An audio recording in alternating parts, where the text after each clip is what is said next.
família hoje permanece no espiritismo ou já se converteram? Como é que está a sua família hoje, seus pais? Deixa eu aproveitar e saber qual foi a postura da sua família quando você tomou a decisão de ser pastor. Como eu disse, aos 19 anos eu converti, e por mais que a minha mãe, eu falei que minha mãe ficava insistindo para eu achar uma igreja, e eu achei uma igreja. E aí, como todo novo convertido, eu queria que minha família toda se convertesse. E eu comecei a pregar dentro de casa, e isso trouxe muitos conflitos. Eu lembro de uma vez, por exemplo, que eu entrei no quarto, eu dormia no quarto junto com uma irmã, e fui ler a Bíblia, acendi a luz para ler a Bíblia, e ela brigou muito, porque eu queria dormir, eu só queria saber ler a Bíblia, e eu acabei, eu chorando de um lado, o pessoal chorando do outro, e no final da noite todo mundo reunido, conversando sobre isso, e no final das contas eu vi cada uma das minhas irmãs se aproximando de Cristo. Então todas elas se converteram, meus sobrinhos já nasceram, a maioria deles em lar evangélico.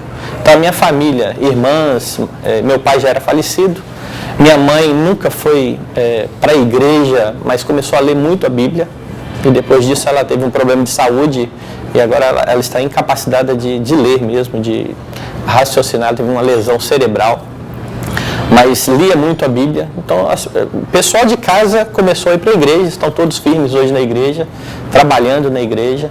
Quem tem envolvimento com o espiritismo ainda são tios, né? A família mais abrangente. Mas a nossa família de casa, todos hoje crendo no Senhor, pela graça de Deus. Os conflitos, eles vão acontecer sempre. Esses dias eu conversei lá na igreja com uma pessoa que tem o mesmo problema. Ela é a única crente numa família de descrentes. E ela falou, mas pastor, é muito difícil. Aí eu falei, a melhor estratégia, creio eu, é você orar, testemunhar. Sua família tem que ver a mudança de vida, não tem que ver a mudança de igreja. Saía numa igreja e foi para outra. Tem que ver uma vida transformada, uma vida que honra a Deus. E você pegue alguns textos bíblicos e dê para ler. Foi isso que eu fiz com a minha irmã. Eu pegava a Bíblia, pegava alguns textos que tratavam do assunto, deixava com ela e ia embora. E Deus foi falando ao coração dela enquanto ela ia lendo a Escritura, e ela também teve muita relutância para ir para a igreja, o que foi bastante interessante. Mas os conflitos, eles são muito grandes, e só pela graça de Deus que a gente consegue se manter firme, porque se depender da nossa força, a gente desiste, porque lutar contra a família é muito complicado e muito difícil. Muito difícil. Eu queria saber o que o levou a tomar essa decisão de ir para essa área, escolher essa área específica. Desde 2004 eu tenho estudado muito essa área de aconselhamento, participado de conferências, e quando eu fui para o seminário, eu já fui pensando que eu deveria terminar o seminário e fazer um curso de psicologia para poder tratar com as pessoas. Foi a primeira coisa que veio na minha cabeça.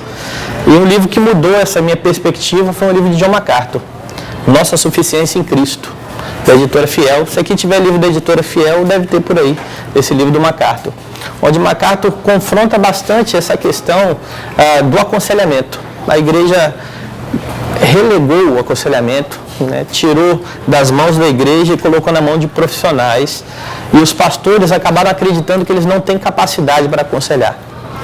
Mas lendo as Escrituras e lendo alguns autores que tratam disso, eu comecei a entender que se há alguém que sabe a resposta para os problemas do homem, do coração, de vida e de piedade, qualquer problema que não seja orgânico, quem tem que tratar disso é Deus por meio da sua palavra. E isso tem me motivado a estudar mais, e o que mais tem me deixado alegre é ver que essas coisas funcionam na prática.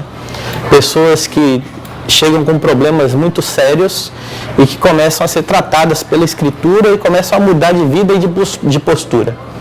Então a Escritura, eu creio muito naquilo que Hebreus diz, ela é a palavra de Deus viva e eficaz e é apta para discernir propósitos do coração.